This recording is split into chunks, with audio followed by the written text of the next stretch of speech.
ہر طواف کعبہ کے چکر پر کچھ دعائیں ہیں، اگر پڑھ لیں تو اچھا ہے، لیکن اگر ہر چکر میں درود شریف پڑھتے رہے تو یہ بھی بڑا باعث برکت ہے۔ ہر چکر میں درود شریف پڑھتے رہے تو یہ بھی سبحان اللہ بہت بات ہے۔ شروع کیا جو کہ القول البدیع میں علامہ امام سخاوی رحمۃ اللہ علیہ نے بھی درج کی اور دیگر کتب میں ہے، سعادت الدارین میں بھی ہے، کہ حضرت سفیان ثوری فرماتے ہیں کہ میں نے خانہ کعبہ کا طواف کرتے ہوئے ہر چکر میں ایک نوجوان کو درود شریف پڑھتے ہوئے دیکھا، تو میں نے طواف سے فارغ ہونے کے بعد اس نوجوان سے سوال کیا کہ یہاں پر ہر طواف کعبہ کا جو پھیرا ہے اس میں مختلف دعائیں ہیں اور آپ مسلسل درود شریف پڑھتے جا رہے ہیں، اس کی کیا وجہ ہے؟ انہوں نے کہا جی آپ کون ہیں؟ انہوں نے کہا جی میں سفیان ثوری۔ انہوں نے کہا اگر آپ سفیان ثوری نہ ہوتے تو یہ راز کی بات میں نے کسی کو نہیں بتانی تھی، آپ چونکہ بہت بڑے محدث ہیں اور بڑے عظیم فقیہ ہیں، اس وجہ سے میں آپ کو بتا دیتا ہوں کہ میں اپنے والد کے ساتھ حج کے سفر میں آ رہا تھا، اثنائے سفر میرے والد صاحب کی طبیعت خراب ہو گئی اور ابھی میں اسی پریشانی میں تھا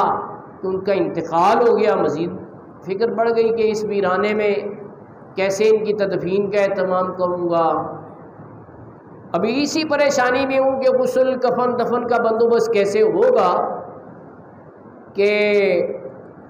دیکھا کہ میرے والد کا چہرہ سیاہ ہو گیا، رنگت بدل گئی اور چہرہ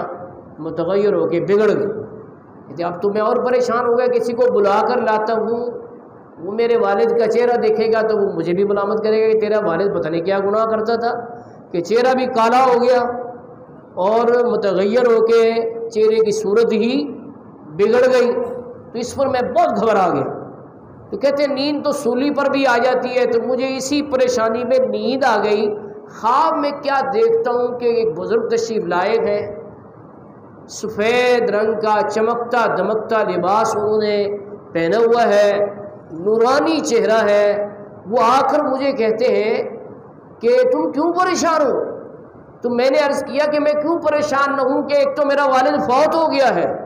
دوسری پریشانی یہ ہے کہ اس کی چہرے کی شکل بگڑ گئی ہے اور رنگت بھی کالی ہو گئی ہے، تو اب میں کسی کو بلا کر کیسے دکھاؤں گا کہ یہ میرے والد کا چہرہ ہے؟ تو انہوں نے کہا اچھا۔ وہ اٹھے اور انہوں نے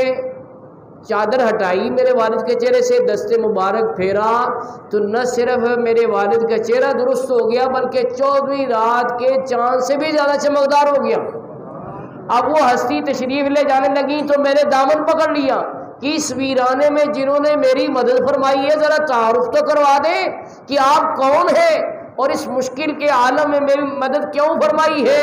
تو جب پوچھا آپ کون ہیں، کہا میں وہ ہوں جن پر تیرا باپ درود پڑھا کرتا تھا، وہ روزانہ 100 مرتبہ مجھ پہ درود پڑھتا تھا اور اس مشکل کے عالم میں مرتے ہوئے بھی اس نے مجھے یاد کیا، تو میں اس کی مدد کے لیے پہنچ جاتا ہوں۔ میں ہر اس بندے کی مدد کے لیے پہنچتا ہوں جو مجھ پہ کثرت کے ساتھ درود پاک پڑھتا ہے، میں اس کی مدد کے لیے پہنچتا ہوں۔ انا غیاث، میں مددگار ہوں ہر اس بندے کا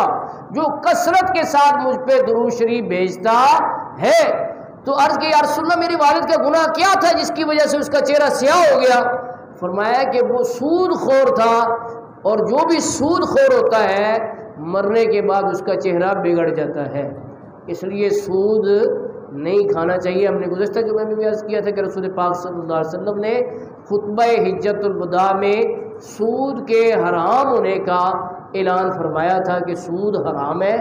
اور سود نہیں لینا چاہیے۔ سود کے بہت سی شکلیں، تو جو بھی کاروبار کرے کوئی بزنس کرے تو اسے پہلے یہ اصول جو ہے شریعت کے سمجھ لینے چاہیے۔ حضرت عمر فاروق اعظم رضی اللہ عنہ فرمایا کرتے تھے کہ ہماری مارکیٹ میں وہ شخص نہ آئے جسے حلال و حرام کا علم نہیں ہے،